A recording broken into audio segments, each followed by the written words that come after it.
I now ask His Excellency, President Nana Akufo Addo, President of the Republic of Ghana.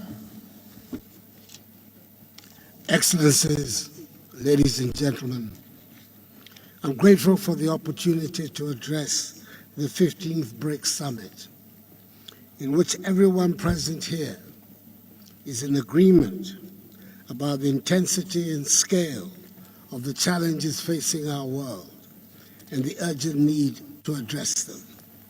It is appropriate that the theme of this 15th summit has Africa as its focus.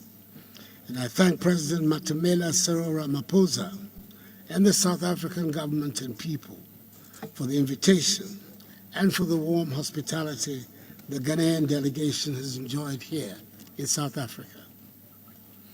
For an organization that represents some 30% of global GDP and some 42% of the world's population, the importance of BRICS, comprising Brazil, Russia, India, China, and South Africa, to the economic growth and the promotion of progress and prosperity around the world cannot be stressed enough.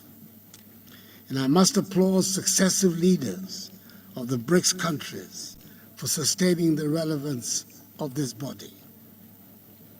Excellencies, never has there been a time in recent history where malevolent forces have combined in such a manner to bring hardships to the world, especially to those of us in Africa.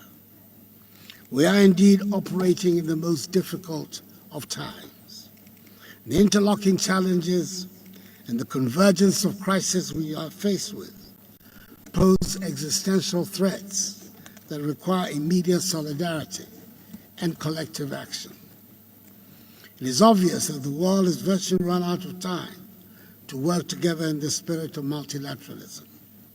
If we do not renew our commitments to build, keep, and consolidate peace and democracy all over the world, we would have to brace ourselves to live in a new and more dangerous world today and in the future. The issues of peace, progress, and prosperity in BRICS countries in Africa are deeply intertwined, which presuppose that ensuring the development of Africa should be in our common interest, which will help right the historic injustice of Africa, the richest continent in the world, being as a result of systemic exploitation, the continent with the highest number of the poorest people. Africa, I need reminding you, has 1.3 billion inhabitants, nearly 18% of the world's population, and in 2050 will be 2.5 billion, meaning that 1 out of every 4 persons in the world will be African. Now more than ever, strong partnership between the BRICS nations and Africa, reinforced political dialogue, and expanded cooperation in the fields of economic growth and international security are required.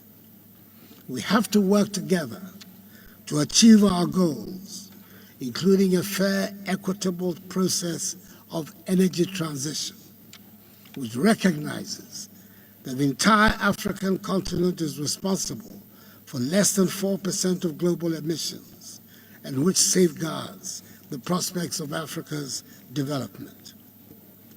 Excellencies, I urge this meeting to address one issue of importance for us in Africa, and I believe for the world generally. That is the urgent necessity for the reform of the United Nations, especially of the composition and structure of its Security Council. The contemporary world has moved on significantly from the post-1945 world, which gave rise to the birth of the United Nations and the makeup of the Security Council. The world of 2023 is not the world of 1945. The crisis of the global financial institutions and of global governance under the United Nations system which were created from the rubble of the Second World War, is a deep crisis. It will continue until a fair system is put in place, a system that reflects the new balances, no longer based on who won or lost the Second World War, but on the major contemporary and future balances.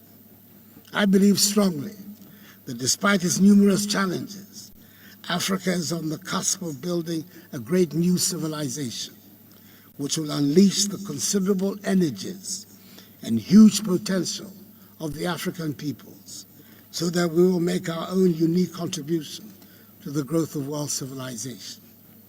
Together, working with the rest of us on the continent and with our increasingly educated, skilled, dynamic, and growing youthful population, operating under the aegis of the African Continental Free Trade Area, whose Secretariat Ghana has the honor to host, I'm confident a strong partnership with the BRICS nations can help construct a prosperous and self-confident Africa.